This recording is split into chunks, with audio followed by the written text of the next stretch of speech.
అదే RTV app వార్తల్ని క్షణాల్లో చదివే అవకాశం ఉంటుంది. ఒక న్యూస్ పేపర్, ఒక టెలివిజన్ ఛానల్ మీ చేతుల్లో ఎప్పుడూ ఉంటాయి. ప్రధానమంత్రిగా అనేక ప్రగల్భాలు వలికి మళ్ళీ ఎన్నికలకు వస్తున్న సందర్భంలో నరేంద్ర మోడీ గారు భారతీయ జనతా పార్టీ మేనిఫెస్టోలో ఏం పెడతారో, మా జీవితాలను మార్చేటువంటి ఎన్ని హామీలు ఇస్తారన్నటువంటి ఆశతో దేశ ప్రజలు కానీ, రాష్ట్ర ప్రజలు కానీ, మహబూబ్నగర్ నియోజకవర్గ ప్రజలు కానీ వేచి చూస్తూ ఉంటాయి. కానీ ఈ ప్రాంత ప్రజలకు కానీ, వారి సంక్షేమానికి కానీ, లేదంటే ఈ ప్రాంత అభివృద్ధికి కానీ ఏ ఒక్క హామీ కూడా లేకపోవడం దురదృష్టం, దౌర్భాగ్యం. యావత్ భారతదేశ ప్రజలతో పాటు మన తెలంగాణ ప్రజలను కూడా భారతీయ జనతా పార్టీ మేనిఫెస్టో ద్వారా నిరాశకు గురి చేసింది, నిర్లక్ష్యం చేసింది. ఊరించి ఉసూరు అనిపించినట్లు భారతీయ జనతా పార్టీ మేనిఫెస్టో ఉంది. భారతదేశంలో ఉన్నటువంటి ఏ వర్గాన్ని కూడా సంతృప్తిపరిచే హామీ లేకపోవడం దురదృష్టకరం. భారతదేశంలోని ఏ ప్రాంత అభివృద్ధికి సంబంధించినటువంటి బడ్జెట్ కేటాయింపులు కానీ, లేకపోతే అభివృద్ధికి సంబంధించినటువంటి హామీ కూడా లేకపోవడం దౌర్భాగ్యం, దురదృష్టకరం. అటువంటి సందర్భంలో మనం చూస్తే ఒకటే ఎగ్జాంపుల్ చెప్తా. 70 ఏళ్లకు పైబడిన వారికి 5 లక్షల వైద్యం. ఏంది లొటపీసు 70 ఏళ్ళ తర్వాత 5 లక్షలు నీవు ఇచ్చేది?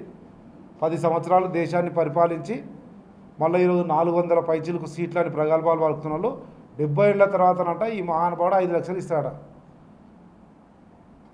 భారతీయ జనతా పార్టీ నాయకులు ఏడబెట్టుకుంటారు ముఖం, సిగ్గుండాలే కొద్దిన జనంలోకి పోనికే. ఎప్పుడో 20 ఏళ్ళ క్రితమే కాంగ్రెస్ పార్టీ రాజశేఖర రెడ్డి గారు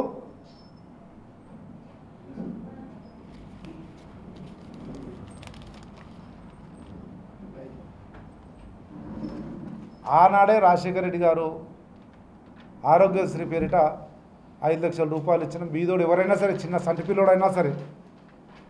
ఈరోజు మళ్ళా రేవంత్ రెడ్డి నాయకత్వంలోని తెలంగాణ కాంగ్రెస్ ప్రభుత్వము 10 లక్షల రూపాయలు ఇస్తుంది. ఈ మునగాడంట 10 ఏళ్ళు పరిపాలించి 70 ఏళ్ళు దాటిన వాళ్ళకు 5 లక్షల రూపాయలు ఇస్తాడంటే దాన్ని ఇంత పెద్ద తాటికాయ అంత అక్షరాలతో పేపర్లలో రాస్తున్నాం. మరీ ముఖ్యంగా తెలంగాణ రాష్ట్రానికి కానీ, మన మహబూబ్నగర్ జిల్లా వెనుకబడ్డ జిల్లా, మొత్తం భారతదేశంలోనే వెనుకబడిన జిల్లాలేవి ఉమ్మడి ఆంధ్రప్రదేశ్లో చూసుకున్నా మహబూబ్నగర్ జిల్లా ఆకలి జిల్లా, కరువు జిల్లా, ఆత్మహత్యల జిల్లాగా ఉన్నటువంటి మన జిల్లా కూడా ఏమీ జరగలేదు, ఏమీ ఒరగలేదు అన్న వాస్తవాన్ని గ్రహించవలసిందిగా అలంపూర్ మహబూబ్నగర్ పార్లమెంట్ నియోజకవర్గ ప్రజలకు తెలియజేస్తూ, ఒక పాలమూరు రంగారెడ్డికి జాతీయ హోదా కానీ, లేదంటే పెద్ద ఎత్తున బీసీలు ఉన్నటువంటి నియోజకవర్గం మనది. ఈవెన్ సమాజంలో కూడా, తెలంగాణ రాష్ట్రంలో కూడా బీసీ ప్రధానమంత్రిగా చెప్పుకునే నరేంద్ర మోడీ ఒక్క మాట అంటే ఒక్క మాట కూడా బీసీల గురించి, బీసీ కులగణన, జనగణన, లేదంటే బీసీలను ఉద్ధరించడానికి, బీసీలను ఆర్థికంగా, రాజకీయంగా, సామాజికంగా పైకి తీసుకురావడానికి ఏమైనా పెట్టినట్టే ఏమీ లేదు. దాంతోపాటు మా వర్గాన్ని కూడా చెప్తా ఉన్నా, దళితులను మోసం చేసి, వంచి తెలంగాణ రాష్ట్రంలో ఓట్ల కొరకు ప్రయత్నం చేశారు. ఏబిసిడి వర్గీకరణ చేస్తామని మా మందకృష్ణ మాదిగాని బుట్టలు వేసుకున్నారు. ఆయన పూర్తిగా బీజేపీ అద్దెమైకు లాగా, స్పోక్స్ పర్సన్ లాగా మాట్లాడుతున్నాడు. ఏందుందండి, ఎక్కడుంది మాదిగలు, ఎక్కడ పోయి ఏబిసిడి వర్గీకరణ ఎక్కడ పోయింది అని అడుగుతున్నాం నరేంద్ర మోడీని. ఇక్కడ ఉన్నటువంటి భారతీయ జనతా పార్టీ నాయకులను కూడా డికేఆర్ నగర్ చెప్పాలి, ఏమైందమ్మా వర్గీకరణ? అఖిల భారత ఉపాధ్యక్షురాలు కదా, నరేంద్ర మోడీకి పెట్టిస్తా అంటివి కదా, ఎట్లా అడుగుతారు దళితుల ఓట్లు? ఎట్లా అడుగుతారు బీసీల ఓట్లు? బీసీల జనగణన లేదు, బీసీలకు సంబంధించిన ఒక్క పల్లెత్తు మాట లేదు. మళ్ళీ బీసీ ప్రధానమంత్రి మొత్తం బడా వ్యాపారస్తులు, పిరికెడ్ మంది ఉన్నటువంటి బడా పారిశ్రామికవేత్తల బడ్జెట్గా ఉందే తప్ప మహబూబ్నగర్ పార్లమెంటుకు కానీ, తెలంగాణ రాష్ట్రానికి కానీ, భారతదేశ ప్రజలకు కానీ, బడుగు బలహీన వర్గాలు బీసీలకు కానీ, దళితులు, ఎస్సీలు, ఆ ఎస్సీల వర్గీకరణ ఏది కూడా లేకుండా మన పాలమూరు రంగారెడ్డికి జాతీయ హోదా అన్నది అత్యంత ప్రధానమైనటువంటి అంశంగా ఈరోజు జిల్లా మొత్తం ప్రజలు ఏదైనా ఇస్తుందేమో కేంద్ర ప్రభుత్వం చూస్తున్న సందర్భంలో దానికి కూడా మొండి చేయి చూపించారు. కనుక ఈరోజు డికే అరుణ గారికి ఈ పార్లమెంటు అభ్యర్థిగా భారతీయ జనతా పార్టీ అభ్యర్థిగా Bharatiya Janata party manifesto release అయిన తర్వాత ఈ నియోజకవర్గంలో ఓటు అడిగే నైతిక అర్హత కోల్పోయింది.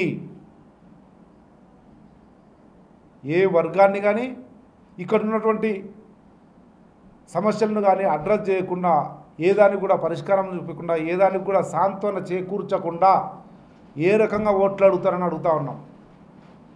నియోజకవర్గంలో ప్రజలను కూడా అడుగుతా ఉన్నాం. పార్లమెంట్ నియోజకవర్గంలో అందరూ కూడా బీసీలు, దళితులు తిరగబడండి, అడగండి. మేనిఫెస్టో పెట్టారు కదా, మాకేం హామీ ఇస్తున్నావు? ఈ ఉద్దర మాటలు, కళ్ళబొల్లి మాటలు, కనికట్టు రాజకీయాలు కాదు. మీ మేనిఫెస్టోలో ఏముంది చూపి తల్లి అని అడగండి. బీసీలకు ఏమైనా ఉందేమో చూపించమనండి, దళితులకు ఏమైనా ఉందేమో చూపించమనండి. పాలమూరు రంగారెడ్డి ప్రాజెక్టు కింద ఉన్నటువంటి 7 నియోజకవర్గాల ప్రజలు అడగండి ఏమైంది పాలమూరు రంగారెడ్డి కేంద్ర ప్రభుత్వం నుంచి. అదే ధైర్యంగా కాంగ్రెస్ పార్టీ చెప్తుంది, రేవంత్ రెడ్డి చెప్తున్నాడు, వంశీ చంద్ర రెడ్డి చెప్తున్నాడు. 6 గ్యారంటీలతో అన్ని వర్గాల ప్రజలను సంక్షేమం వైపు తీసుకుపోతా ఉన్నాం. 1000 కోట్ల రూపాయలు ఈ గడ్డ బిడ్డగా ముఖ్యమంత్రి 1000 కోట్ల రూపాయలు తెచ్చి మహబూబ్నగర్ జిల్లాను అభివృద్ధి పథంలో ముందుకు తీసుకుపోతా ఉన్నాడు. కిందటి బడ్జెట్ కానీ కిందటి హామీలు కానీ చూసినారు. ఈరోజు మళ్ళీ ముఖ్యమంత్రి గారు ముదిరాజుల మహాసభలో ఈ పార్లమెంట్ నియోజకవర్గంలో అత్యధిక జనాభా ఉన్నటువంటి ముదిరాజులను అడ్రస్ చేయబోతా ఉన్నాడు. వారికి కావాల్సినటువంటి హామీ కూడా ఇస్తారు. ఇది Congress party commitment, Congress party హామీలు, కాంగ్రెస్ పార్టీ చేస్తున్నటువంటి అభివృద్ధి సంక్షేమం ఇటువైపు ఉంటే లొటపీసు మేనిఫెస్టో భారతీయ జనతా పార్టీ ఇచ్చింది. కనుక ఈరోజు భారతీయ జనతా పార్టీ నాయకులకు ఓట్లు అడిగే నైతిక అర్హత లేదు మేనిఫెస్టో రిలీజ్ అయిన తర్వాత అని తెలియజేస్తూ ప్రజలకు కూడా విజ్ఞప్తి చేస్తూ ఉన్న 10 సంవత్సరాలు నిరాఘాటంగా పరిపాలించినటువంటి భారతీయ జనతా పార్టీ మన వర్గాలకు అన్యాయం చేసింది. మన వర్గాలను హక్కును చేర్చుకునే ప్రయత్నం చేయలేదు. మేనిఫెస్టోలో కనుక ఎదిరించండి, ప్రశ్నించండి, తిరగబడండి, ఊర్లలోకి రానియకండి బీసీలు, దళితులు అని విజ్ఞప్తి చేస్తూ, ఎలాగూ మైనార్టీలు, క్రిస్టియన్ మైనార్టీలు స్పష్టమైన నిర్ణయం తీసుకున్నారు. ఈరోజు తీసుకోవాల్సిన నిర్ణయం బీసీలు, ఎస్సీలు తీసుకొని భారతీయ జనతా పార్టీని ఎంత దూరం ఉంచితే మనం అంత సంక్షేమానికి దగ్గర అవుతాం, అంత కాంగ్రెస్ పార్టీకి దగ్గర అవుతాం, అంత రేవంత్ రెడ్డి గారు మన గురించి ఆలోచన చేసి ఇంకా ఎక్కువ నిధులు ఇవ్వడానికి ప్రయత్నం చేస్తున్నాడన్న వాస్తవాన్ని గ్రహించి రేపు రాబోయే ఎన్నికల్లో కాంగ్రెస్ పార్టీ రేవంత్ రెడ్డి గారి నాయకత్వం, మన బిడ్డ బలపరిచి పెట్టినటువంటి రేవంత్ రెడ్డి గారి తమ్ముడు వంశీచంద్ర రెడ్డి గారిని గెలిపించవలసిందిగా విజ్ఞప్తి చేస్తా ఉన్నాం. మరిన్ని వీడియోస్ కోసం ఛానల్ ని సబ్స్క్రైబ్ చేయండి, లేటెస్ట్ అప్డేట్స్ కోసం వాట్సాప్ ఛానల్ ని ఫాలో చేయండి అండ్ లింక్ డిస్క్రిప్షన్ లో ఉంది.